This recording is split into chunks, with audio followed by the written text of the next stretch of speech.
आज मैं आपको एक मजेदार कहानी सुनाने जा रही हूँ। बहुत पुराने समय की बात है। एक बहुत गरीब औरत ने एक सुंदर बेटे को जन्म दिया। उस बच्चे के हाथ पर नीले रंग का एक बड़ा सा दाग था, जो पंडितों के अनुसार उसे भाग्यवान बना रहा था। उसके जन्म के साथ ही उस गांव के ज्ञानी ध्यानी पंडित ने भविष्यवाणी की कि यह बच्चा 14 साल की उम्र में एक राजकुमारी से विवाह करेगा और खुद राज करेगा। एक दिन ऐसा हुआ कि एक राजा शिकार खेलते हुए रास्ता भूलकर उसी गांव में आया जहां उस बालक का जन्म हुआ था। गांव वाले ने उस राजा को पहचाना नहीं, क्योंकि उन लोगों ने कभी उसे देखा ही नहीं था। गांव के एक बूढ़े ने बातों बातों में राजा को बताया कि कुछ दिन पहले उसके गांव में एक ऐसा बच्चा पैदा हुआ है जो 14 साल की अवस्था में इस राज के राजा की लड़की से विवाह करेगा। राजा को यह बात सुनकर बहुत गुस्सा आया, क्योंकि कुछ दिन पहले उसके घर में एक बेटी का जन्म हुआ था। राजा वैसे भी बहुत ही घमंडी और कठोर हृदय वाला व्यक्ति था। राजा ने सोचा कि क्यों न मैं उस गरीब औरत को कुछ धन देकर इसका बच्चा इससे ले लूं और इसका काम तमाम कर दूं, तो नहीं ये भाग्यवान बच्चा रहेगा और न ही मेरी राजकुमारी से यह विवाह कर पाएगा। बाबा, तुम मुझे उस औरत के पास ले चलो।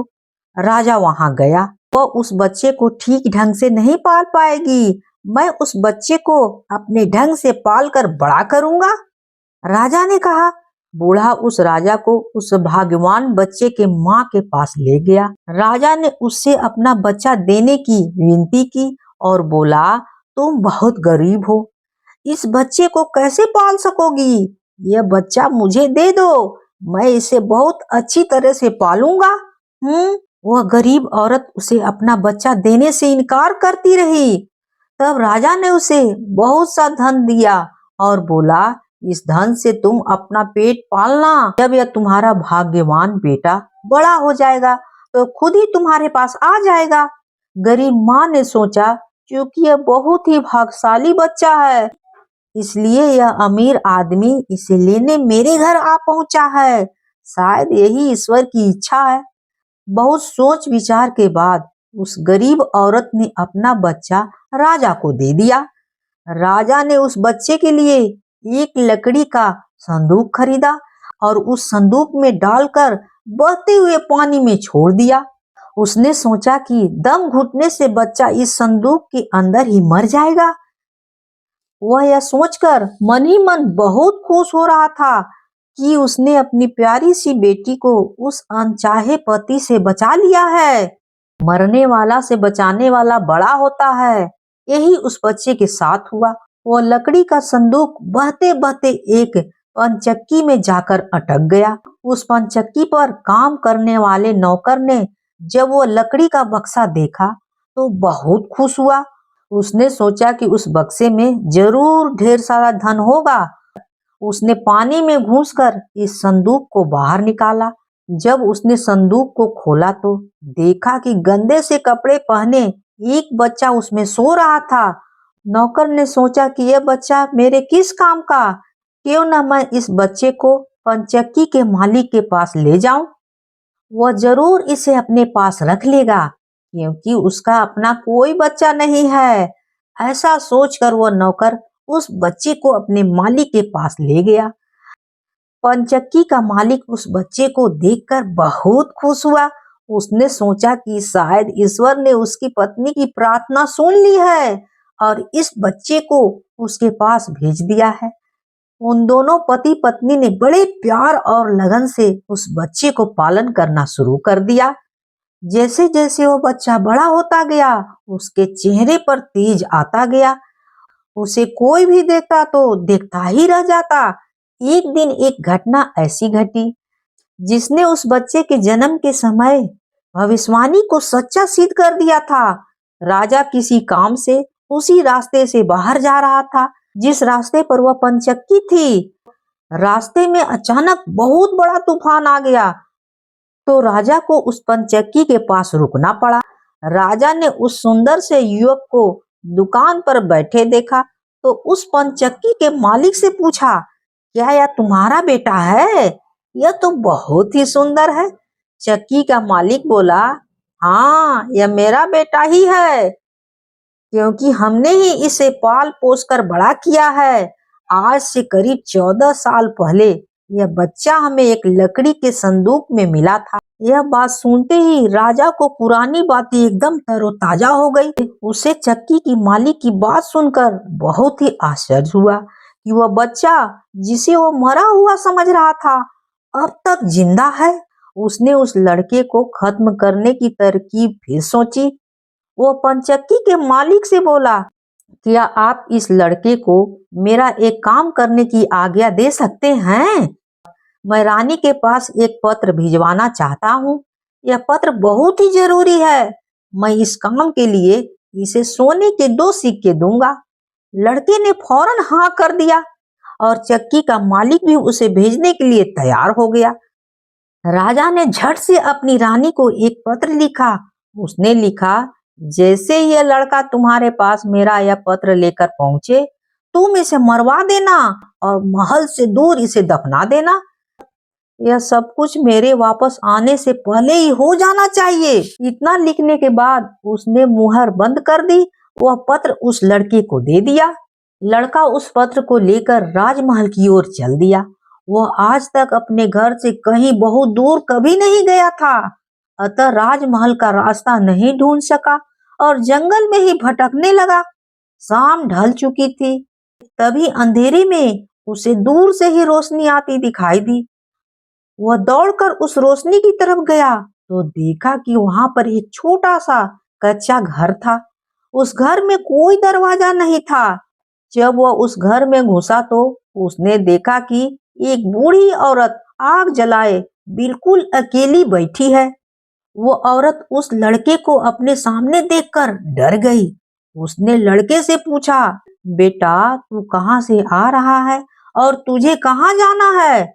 लड़के ने जवाब दिया, मैं पास के गांव की पंचक्की से आ रहा हूँ और रानी माँ को यह खत देने जा रहा हूँ, पर मैं इस जंगल में अपना रास्ता भूल गया हूँ। रास्ता ढूंढते ढूंढते शाम हो गई। अंधेरे में मुझे यही घर दिखाई दिया, इसलिए मैं रात गुजारने के लिए यहाँ आ गया हूँ। उस बूढ़ी औरत को उस लड़के पर दया आ गई, क्योंकि वह डाकुओं को ठहरने की जगह थी और वह बूढ़ी औरत उन डाकुओं की नौकरानी थी। उसे डर था कि अगर डाकुओं ने उसे देख लिया तो उसे मार डालेंगे। लड़के को यह जानकर पहले तो कुछ डर लगा कि वह डाकुओं के घर में घुस गया है, पर अंधेरे में कहीं जाना भी आसान काम नहीं था और दिन भर चलते रहने के कारण वह बहुत थक चुका था। सो उसे बहुत जोरों की नींद आ रही थी। वह उस बुढ़िया के कहने पर घर के एक कोने में चुपचाप जमीन पर सो गया। आधी रात के बाद जब डाकू उस घर में आए तो किसी और को अपने घर में सोता देखकर अपनी नौकरानी पर बहुत गुस्सा करने लगे। बूढ़ी नौकरानी ने उसे सारी बात बता दी और वह चिट्ठी भी डाकू के सरदार के हाथ पर रख दी, जो उस लड़के ने उसे दिखाई थी। राजा की मोहर देखकर उन डाकुओं को उस चिट्ठी पर कुछ शक हुआ। सरदार ने बड़ी सावधानी से उस चिट्ठी को खोलकर पढ़ा तो सोते हुए उस लड़के पर उसे बहुत तरस आया। उसने उस चिट्ठी को फाड़ दिया और एक दूसरी चिट्ठी उसमें रख दी।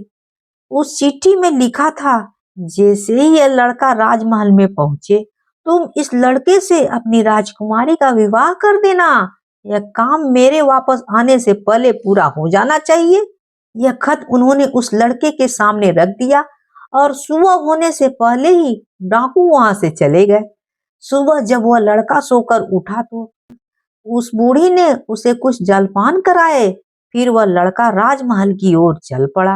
राजमहल पहुंचकर उसने वह खत रानी माँ तक पहुंचा दिया। रानी ने जब खत पढ़ा तो उसे बड़ा आश्चर्य हुआ कि राजा ने एक कैसी आज्ञा दी है।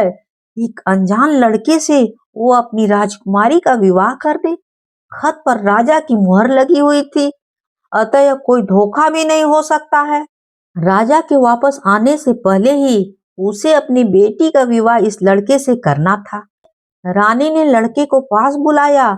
उसका भोला भाला और सुंदर चेहरा उसे बहुत पसंद आया और उसने अगले ही दिन उससे अपनी बेटी का विवाह कर दिया। लड़का राजकुमारी के साथ उस महल में सुखपूर्वक रहने लगा। कुछ महीने बाद राजा वापस अपने राजमहल में आया तो उस लड़के के बारे में जानने के लिए बहुत उत्सुक था। पर उसे जब यह पता लगा कि रानी ने राजकुमारी का विवाह उसी लड़के से करवा दिया है तो उसे बहुत गुस्सा आया, जिस बात को वह नहीं होने देना चाहता था। उसने अपनी पत्नी से वह खत मांगा। राजा ने उसमें उस लड़के से राजकुमारी के विवाह की बात लिखी देखकर आश्चर्य रह गया। उसे लड़के पर शक हुआ कि वह पढ़ा लिखा है, जरूर रास्ते में खत बदल दिया होगा। उसने लड़के को अपने पास बुलवाया और उसे सच्चाई बताने की आज्ञा दी। लड़का बोला, हे राजन, मुझे कुछ नहीं पता है कि इस खत में आपने क्या लिखा था, क्योंकि मैं तो इसे ऐसा ही लेकर आया हूँ जैसा आपने दिया था। हाँ, जंगल में मैंने एक पुराने घर में रात जरूर गुजारी थी, क्योंकि मैं राजमहल का रास्ता नहीं ढूंढ पाया था और जंगल में भटक गया था। राजा को उस लड़के की बात पर विश्वास नहीं हुआ। वैसे भी राजा को उस लड़के से बहुत नफरत थी। वह नहीं चाहता था कि उसकी बेटी से शादी करने के बाद वह इस राज का राजा बने। वो लड़के से बोला, मेरी गैर हाजिरी में रानी ने मेरी बेटी की शादी तुम कंगाल से कर दी है, पर मैं इस शादी को तब तक नहीं सहमति दूंगा जब तक तू मुझे शैतान के 3 सोने के बाल नहीं ला देते। तो ये 3 सोने के बाल मुझे देगा तभी सही मायने में उसका पति बन पाएगा, नहीं तो नहीं बन पाएगा। राजा ने ऐसी असंभव शर्त इसलिए रखी थी, 3 सोने के बाल ढूंढते ढूंढते ही ये लड़का मर खप जाएगा। इस प्रकार उसे इस लड़के से अपने आप छुटकारा मिल जाएगा। अब लड़के के आगे राजा की आज्ञा का पालन करने के अलावा और कोई रास्ता नहीं था, क्योंकि अगर वह राजा की आज्ञा का उल्लंघन करेगा तो भी राजा उसे मरवा देगा। इससे अच्छा है कि बाहर जाकर ढूंढने पर शायद वह 3 सोने के बाल लाने में सफल हो जाए। वह अगले दिन ही मुंह अंधे ही शैतान के सोने के बाल ढूंढने निकल पड़ा। चलते चलते वह एक बड़े से शहर में पहुंचा। शहर की सीमा पर एक बड़ा सा गेट था, जिस पर हथियार बंद सिपाही पहरा दे रहा था। सिपाही ने उस लड़के से पूछा, यहाँ तुम्हारा क्या काम है? तुम यहाँ किस लिए आए हो? क्या तुम कुछ समझते और जानते हो? लड़का बोला, मैं सब कुछ समझता और जानता हूँ। सिपाही बोला, अगर तुम सब कुछ जानते हो तो हम पर भी एक मेहरबानी करो, हमें भी बताओ कि शहर की सीमा पर यह जो कुआं है, पहले इसमें मीठा पानी निकलता था पर अब इसमें पानी ही नहीं है, यह सूख गया, क्यों बताओ? लड़का बोला, अभी तुम थोड़ा सब्र करो, जब मैं अपना काम खत्म करके वापस आऊंगा तो तुम्हें बताऊंगा। इतना कहकर वो गेट से बाहर निकलकर आगे चला गया। इसके बाद वह दूसरे शहर के बड़े गेट के पास पहुंचा तो वहां पर भी एक हथियार बंद सिपाही पहरा दे रहा था। उस सिपाही ने भी उस लड़के से पहले वाले सिपाही जैसा ही सवाल पूछा तो लड़के ने उसे भी वही जवाब दिया।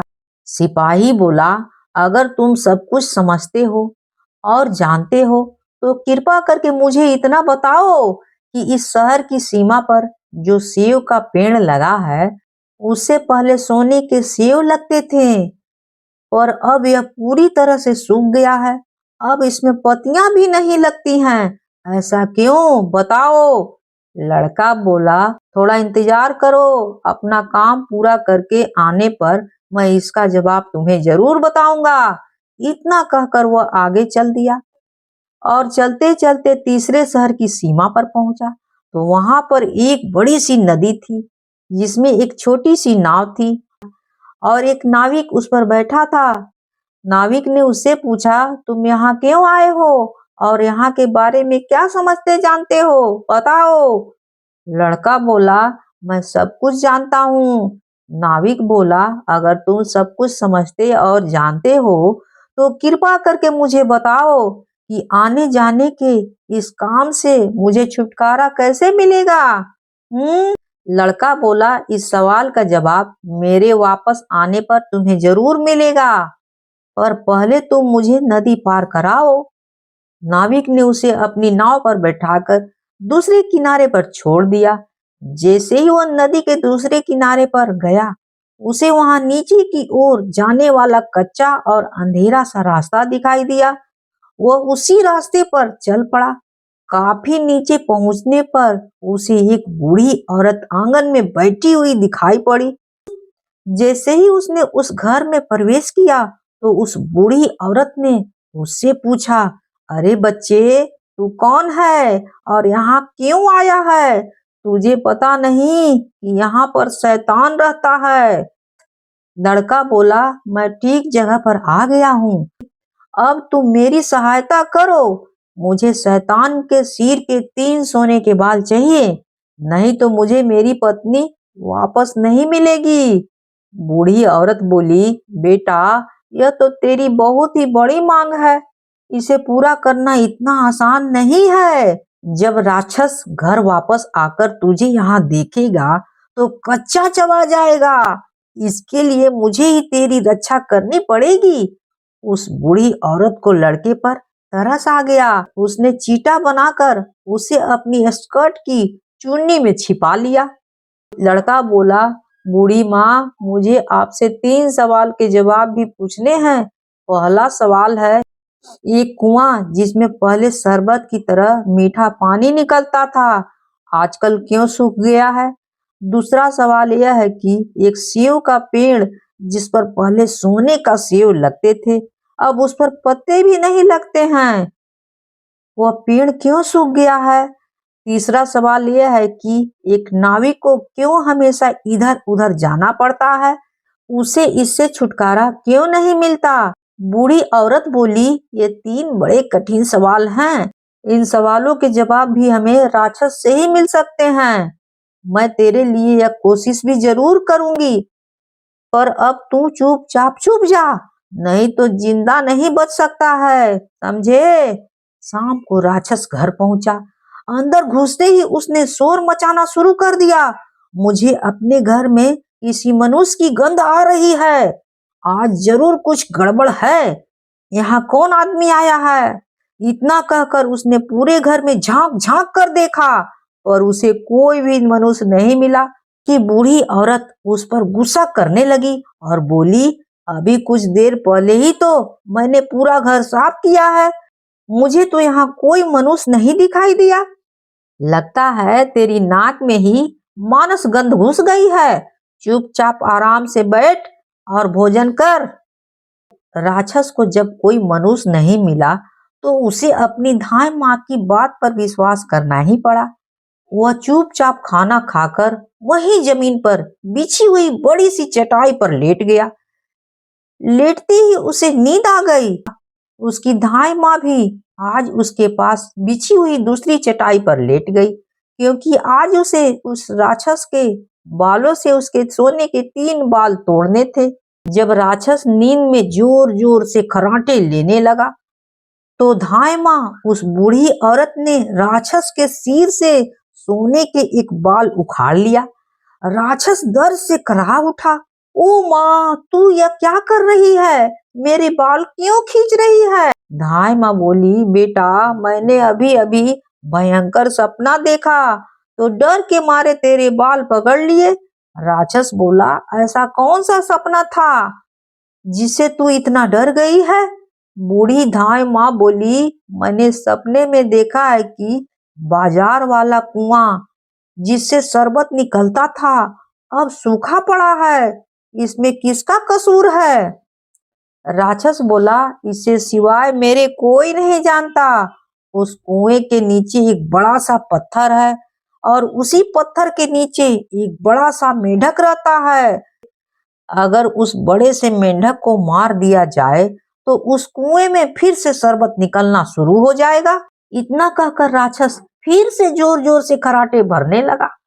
धाय माँ को जब विश्वास हो गया कि राक्षस पूरी तरह से सो गया है, तो उसने उसके सिर से सोने के दूसरा बाल उखाड़ लिया।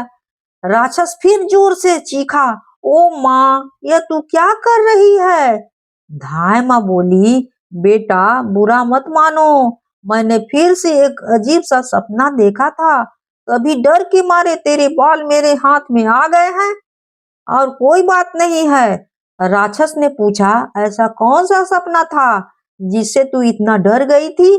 बूढ़ी माँ बोली, मैंने सपने में देखा कि उस राज की सीमा पर जो सेव का पेड़ है, जिस पर पहले सोने का सेव लगते थे, अब सूख गया है।